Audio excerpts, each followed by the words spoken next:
तर भावांनो, तुम्हाला असं वाटत असेल का हा का नवीनच विषय दिसून राहिला, कोणती कंपनी आहे, काय कापूस दिसून राहिला इथं, आणि ते कापूस एका जागेवरून दुसऱ्या जागेवर चालला, मशीनमध्ये काय फिल्टर होत आहे, काय नाही होत आहे. तर तुम्ही आज विचारत पडले असेल का आज हे काय नवीन ठिकाणी आले बा.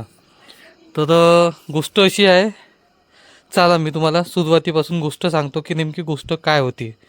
कापूस दिसून राहिला, तर कापूस कसा आला, कुठं आला, कुठून आला, कुठं जाते.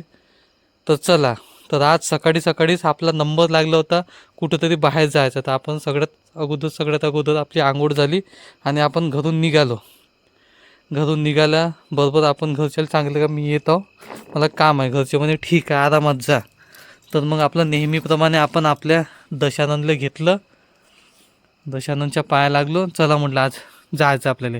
तिथून निघालो. आपल्याला दिवसाची पहिली सुरुवात श्री गणेशाय करावंच लागते. तर गणपती बाप्पाचं दर्शन घेतलं आणि गणपती बाबा म्हणलं आजच्या दिवसात चांगला जाऊ दे, असा आशीर्वाद दे. आपल्या शॉपजवळ आलो. शॉप पाहू शकता तुम्ही, क्लोजच आहे, कारण की शॉपच नाही, कोणतंच दुकान अजून चालू नाही झालं, कारण की आपण निघालोच तेवढा लवकर होतं. तर काय दुकानं चालू होणार आहे. तर आपल्या भावांना सांगून दिलं, बाबू मी बाहेर चाललो रे, तर थोडं सांभाळून घे, येतो मी लवकर.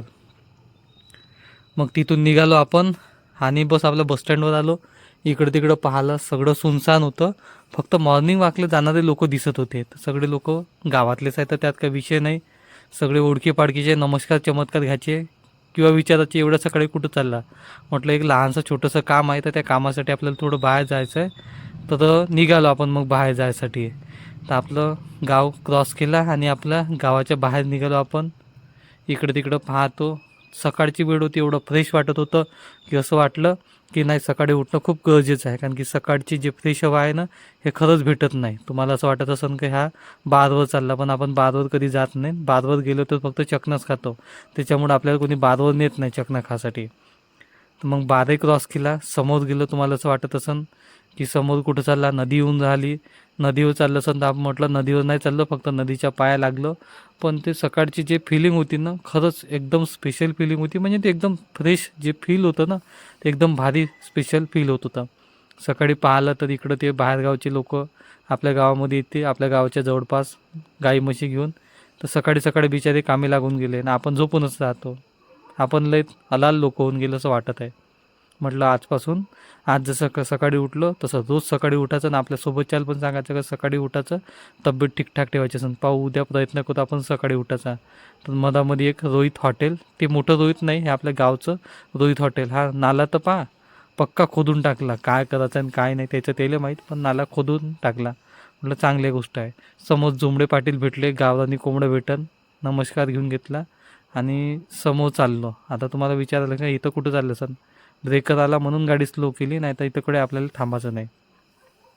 मग आपण तो ब्रेकर क्रॉस केला आणि समोर गेलो. एक स्कूल बस दिसली तर विचार आला का आपल्या गावामधले एवढे पोरं बाहेर जाते का, एक पण ती स्कूल बस भरून आपल्या गावातून बाहेर चालली. तर त्या गोष्टीचा विचार करण्याची खरंच अत्यंत गरज आहे, कारण की आपल्या गावात शाळा आहे तरी पण स्कूल बस भरून बाहेर चालली. मग आलो आपण फायनली सोनेगावले. आणि सोनेगावला आल्यावर गाडीकडं पाहिलं तर गाडीमध्ये भूक लागली. तर म्हटलं चल, मी तुला थोडासा नाश्ता चालून देतो. तर मग नाश्त्यासाठी आपण घेतलं, पेट्रोल पंपावर आपली गाडी लावली आणि नाश्ता चालला. थोडंसं आपण गाडीला 150चा नाश्ता चालला आणि निघालो. म्हटलं आपल्याला जास्त दूर जायचं नाही, 150च्या नाश्ता तुझं काम होऊन जाईल. इकडं तिकडं पाहिलं, सकाळची वेळ होती, सगळं फ्रेश. पण इथं 4-5 नवीन हॉटेल, 2 पंजाबी धाबा, त्याच्यानंतर आपलं रणजित भाऊचं हॉटेल अन्नपूर्णा, आणि त्याच्यासमोर अंजना, आणि त्याच्यासमोर तो एक साई धाबा. असे काहीतरी 3-4 कंटिन्यू धाबे दिसले. नक्की कमेंट करा का तुम्हाला या धाब्यातला कोणता धाबा खूप चांगला वाटते. मग तिथून आपण थोडं समोर गेलो. हायवेचा व्ह्यू तो एकदम पाहण्यासारखा होता, जबरदस्त वाटला हायवेचा व्ह्यू. तर खूप चांगलं वाटलं. सकाळी आपण बाहेर फिरायला गेलो होतो. पण तुम्हाला विचार येत असेल की हा जात कुठं आहे, तर तुम्ही टेन्शन नको घ्या, चाला फक्त माझ्या समोर सोबत मी तुम्हाला सांगतो मी कुठं जात आहो. मग आपल्या गाडीनं बिलकुल समोर इकडं तिकडं. आता ह्या एक नवीनच दिसला आपल्याला प्लांट. तर काय प्लांट आहे, तर मग विचार केला तर हे टाटाचं काहीतरी सर्व्हिसिंग सेंटर आहे. मला माहीत नव्हतं का झालं म्हणून, पण हे कधी चालू झालं तुम्ही मला नक्की कमेंट करा. त्यानंतर हा पेट्रोल पंप, या रोडवर मला 1 किंवा 2 पेट्रोल पंप आहे असंच माहीत होतं. पण जेव्हा मी या रोडनं चालायला लागलो तेव्हा लक्षात आलं की या रोडवर 1-2 पेट्रोल पंप नाही, जवळजवळ 4-5 पेट्रोल पंप आहे. आणि 1-2 ठिकाणी अजून तुम्हाला बोर्ड गाडूनही दिसन की पेट्रोल पंप बनणं चालू आहे किंवा पेट्रोल पंपाची ही जागा आहे. तर त्याचंही काही टेन्शन नको घ्या. पेट्रोल पंप काही कमी नाही. हे आपल्या गावाजवळून बरबडी गावाजवळ एक आमला अमृत नावाची एक आवळ्याची कंपनी आहे. खूप मोठं प्रोडक्शन आहे आणि खूप दूर दूर त्याचं प्रोडक्शन जाते. त्याच्यानंतर हा एच पीचा आहे का भारतचा आहे, बहुतेक एच पीचा पेट्रोल पंप आहे. मग त्याच्यासमोर भारतचा गेला. आता हा एच पीचा पेट्रोल पंप आहे, जिओचा पेट्रोल पंप आहे आणि भरपूर असे 4-5 पेट्रोल पंप दिसले. म्हटलं इथं पेट्रोलची काही कमी नाही. आपल्या गाडीला भूक लागली तर आपण कुठेही काही करू शकतो, थोडंसं ॲडजस्टमेंट आणि जमवून टाकू म्हणलं आपलं काम. म्हणलं काही टेन्शन नाही घ्यायचं, रावण तू फक्त चाल म्हणलं. मग दिसते आपल्याला भली मोठी नदी. नदीचा विचार केला, त्या नदीकडं पाहून फक्त एकच विचार आलं की त्या नदी एवढी मोठी नदी आहे तरी आज सुकून आहे. एका टायमामध्ये ह्या नदीमध्ये पाणी थांबासाठी जागा नाही राहते, एवढं भरमसाठ पाणी राहते. आणि आज पाहतो ह्या नदीत बिलकुल पूर्ण खाली नदी. तर सांगायचं फक्त एवढंच आहे की जे लोक घमंड करते ना लहान लहान गोष्टीचं, तर ते घमंड नको करा. हे नदीसारखी कंडिशन होऊ शकते बरं सगळ्याची. तर जसं आहे त्यात खुश राहा आणि टेन्शन काही घेऊ नका. मग आला आपण थोडंसं समोर नदीला क्रॉस करून, नदी होती ते कांढरीची, त्याच्या समोर आला आपण थोडंसं आणि पाहायला विचार केला की आता कुठं जायचं आहे. जायचं तर आता जवळपास आपण पोहोचलो होतं, पण आपल्या मिशनवर पोहोचासाठी अजून थोडंसं वेळ होतं.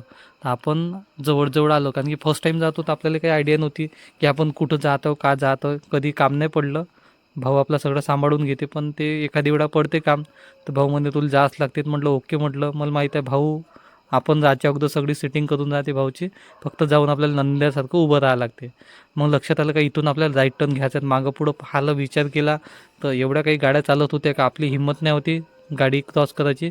थांबून दिलं, मागं पाहत जाऊ, पुढं जात जाऊ, मागं पाहत जाऊ आणि गाडी एका जागेवर थांबून दिली. म्हटलं आपल्याला गडबड नाही, 10 मिनटं लेट झालं तर चालन, पण सावकाश जायचं. मी नाही तुम्हाला पण सांगून देतो की सावकाश जायचं कधी पण, काही टेन्शन नाही होत. 10 मिनटं लेट झाल्यानं काही लगन नाही आपल्या हातून चाललं जाईल आणि लगनही गेलं तर जेवायला भेटतं त्याची काही काळजी नको करा. पण लेट नाही व्हायचं आणि गडबड नाही करायची, आरामात जायचं सावकाश. 10 मिनटं मागं पुढं. शेवट मग रस्ता खाली भेटला, गाडी टाकली आपली टाकली. आता तुम्हाला विचारायलाच ना ह्या कच्च्या रोडनं कुठं चाललं. ह्या कच्च्या रोडमध्ये तर खरी पक्की मजा आहे आपली.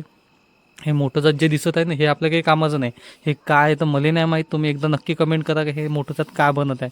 तुम्हाला तर जवळजवळ लक्षात आलं असेल का मी नेमकं कोणत्या लोकेशनवर आलो.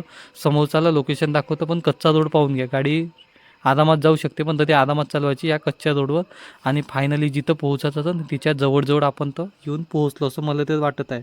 कारण की एवढ्यातच कुठंतरी आपल्याला जो पोहोचायचं होतं, अंदाजानं आलं, पण आपण फायनली पोहोचलो.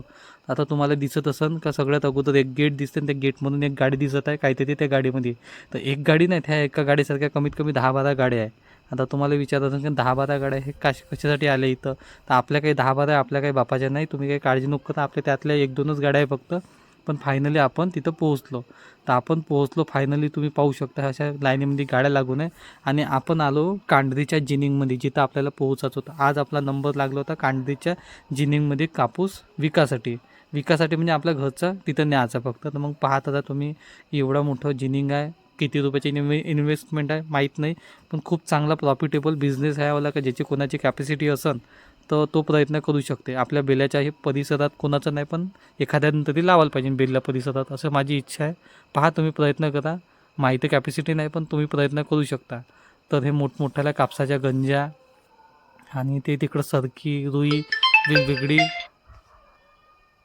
असं तसा जर विचार जर केला तर सगळंच व्यवस्थित आहे, एकदम बरोबर चालून राहिलं. आणि हा मोठासा ट्रॅक्टरचा पाहायला विचार तर ट्रॅक्टरला समोर लावून दिले एक मस्त लोडर. आणि तो लोडरनं नेते ढकलत कापूस. आणि तो कापूस उचलून कुठं टाकते तर कापूस उचलून टाकते. त्याची जे मशीन आहे त्या लोडरनं मस्त तो आला कापूस उचलल्या जाते आणि त्याला उचलून मस्त तो जवळजवळ मला असं वाटते का एखाद्या क्विंटलच्या जवळजवळ तरी त्याची कॅपॅसिटी असेल, तो उचलते आणि बरोबर तो आपल्या जिथं नेऊन टाकायचा. आता हे कुठं नेऊन टाकते तुम्हाला विचारत आलं असेल. तर मी पहिल्यांदा पाहून झालो, कारण की याच्या अगोदर मी लहान असताना पाहिलं, त्याच्यानंतर मोठं झाल्यावर पहिल्यांदा पाहून झालो. तर तिथं एक छोटंसं बेल्ट आहे, कन्वेयर बेल्ट असं काहीतरी म्हणते त्याला. त्या बेल्टमध्ये टाकते आणि ते मशीन बरोबर चालू राहते. तो कापूस बरोबर असा त्याच्यामध्ये घुमत राहते आणि ते व्हॅक्यूमनं ओढत राहते, बरोबर त्याच्यामध्ये जाते. त्याच्यातून सरकी वेगळी आणि रुई वेगळी करते. आता सरकी जर वेगळी करत आहे तर सरकीचं काय करते, तर सरकीचं पाम तेल बनते, जे मिक्स करून समोर कामामध्ये लावते. आणि राहिली गोष्ट रुई, तर रुईचं काय करते, तर जे आपण कापड जे घालतो, आपण कपडा जो घालतो त्या कपड्यामध्ये, धाग्यामध्ये आणि भरपूर जिथे जिथे कॉटन यूज होते तिथे तिथे लावते. सगळ्या काही गोष्टी बनवल्या जाते. त्याच्यानंतर हा एक इकडं छोटा लोडर दिसला. लोडर तेवढंच आहे. याचं काम काय, तर तो जो सरकी वेगळी आणि रुई वेगळी करत आहे, तर रुईची तर तिकडे गठण बनवल्या जाते, पण सरकी तिकडे वेगळी, तिथं अंदर पडते. तर मग ते अंदर पडलेली जी सरकी राहते, तर हा लोडरनं उचलू त्याला बाहेर आणून टाकते. आणि मग फायनली त्याच्यातून ते ऑइल काढते वेगळं, आणि मग ते मिक्स करून काही नाही काय करून त्याचं जुगाडपाणी लावते. त्याबद्दल काही मी बोलत नाही. तर असा आजचा दिवस राहिला. दिवस एकदम मस्त राहिला. मार्केटमध्ये जर आवक वाढली तर रेट वाढून जाते, मार्केटची जर आवक कमी झाली तर रेट ॲटोमॅटिक कमी होते. आता याच्यामध्ये कास्तकाराचा प्रॉफिट म्हणा का नुकसान म्हणा हे तुम्हीच ठरवा. पण जे काही आहे ते एकदम ठीकठाक वाटलं. रोज आता अगोदर 200-300 क्विंटलची आवक होती, पण ते आता डायरेक्ट 2-3 हजार क्विंटलची आवक झाली. त्याच्यामुळं रेटमध्ये थोडी जे तेजीची मंदी करून टाकली, पण करत आहे, चालू आहे. तर तुम्हाला हा व्हिडिओ कसा वाटला नक्की एकदा कमेंट